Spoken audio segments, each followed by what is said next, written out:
পর বিগ ব্যাশে দল পেলেন কোনো বাংলাদেশি। রিশাদ হোসেনকে নিয়েছে হোবার্ট হারিকেন্স। এর আগে 2015 সালে সবশেষ খেলেছিলেন সাকিব আল হাসান। রিশাদের মূল্য $1,00,000, বাংলাদেশি টাকায় 80 লাখের ওপর। ধূমকেতুর মতো ক্যারিয়ারের সূচনা লগ্ন। আন্তর্জাতিক ক্রিকেটের পথ চলা শুরু পেরোয়নি বছর দেড়েক। তারপরও ক্রিকেট বিশ্বের নজরে রিশাদ হোসেন। লেগ স্পিনার বাংলাদেশের জন্য বরাবরই সংকট। অন্ধকারের মাঝে আলোর দিশারি তরুণ রিশাদ। জাতীয় দলের হয়ে মাত্র 3 ওয়ানডে আর 24 টি20 খুলে দিয়েছে ফ্র্যাঞ্চাইজি ক্রিকেটের দরজা।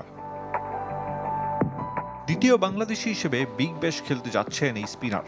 অস্ট্রেলিয়ার ফ্র্যাঞ্চাইজি টুর্নামেন্টের 14তম আসরে খেলবেন হোবার্ট হারিকেন্সের হয়ে। ড্রাফটে 28তম কলে রিশাদকে নিয়েছে হোবার্ট। ব্রোঞ্জ ক্যাটাগরিতে পারিশ্রমিক $1,00,000, বাংলাদেশি মুদ্রায় প্রায় 80 লাখ টাকা। 9 বছর পর বিগ ব্যাশে সুযোগ পেয়েছে কোনো বাংলাদেশি। 2014 সালে অ্যাডিলেড স্ট্রাইকার্সের হয়ে খেলেছিলেন সাকিব আল হাসান।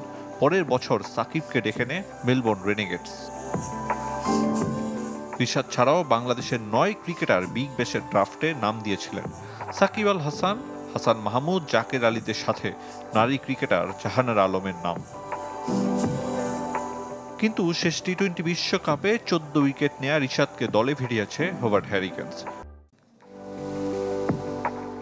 ধূমকেতুর মতো ক্যারিয়ারের সূচনা লগ্ন। আন্তর্জাতিক ক্রিকেটের পথ চলা শুরু পেরোয়নি বছর দেড়েক। তারপরও ক্রিকেট বিশ্বের নজরে রিশাদ হোসেন। লেগ স্পিনার বাংলাদেশের জন্য বরাবরই সংকট। অন্ধকারের মাঝে আলোর দিশারি তরুণ রিশাদ। জাতীয় দলের হয়ে মাত্র 3 ওয়ানডে আর 24 টি20 খুলে দিয়েছে ফ্র্যাঞ্চাইজি ক্রিকেটের দরজা। দ্বিতীয় বাংলাদেশি হিসেবে বিগ ব্যাশ খেলতে যাচ্ছেন এই স্পিনার।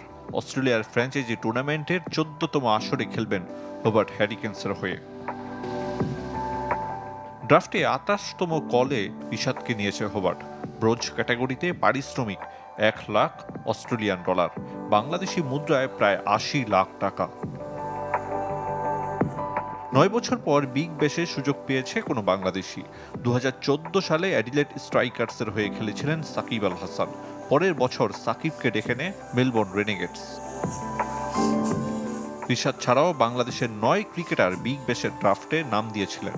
সাকিব আল হাসান, হাসান মাহমুদ, জাকের আলীদের সাথে নারী ক্রিকেটার জাহানারা আলমের নাম।